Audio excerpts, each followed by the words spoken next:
অন্যের জন্য শুভ কামনা করলে এটা ফিরে নিজের দিকে আসে, এটা খেয়াল রাখেন। এটা একটা লাইফ হ্যাকস শেয়ার করতেছি, আজীবন কাজে লাগবে। অন্যের জন্য যেটাই ভালো কামনা করবেন এটা ঘুরে আপনার দিকে আসবে। অনেকে বলে হুজুর ওর জন্য দোয়া করে আমার কি লাভ?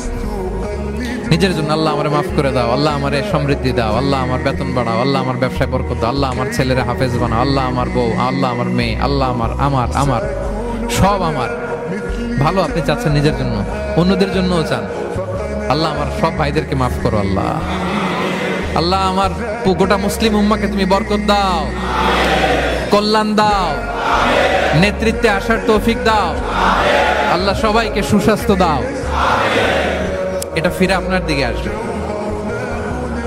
অন্যের জন্য শুভকামনা বহুগুণ বৃদ্ধি হয়ে নিজের দিকে রিটার্ন করে। বিষ্ণু সাল্লাল্লাহু এটাই বলেছেন, মা মিন আবদিন মুসলিমিন ইয়াদউ লিআখিহি বিযাহরিল গায়বি ইল্লা ক্বালা লাহুল মালাকু ওয়া লাকা বিমিসলিন।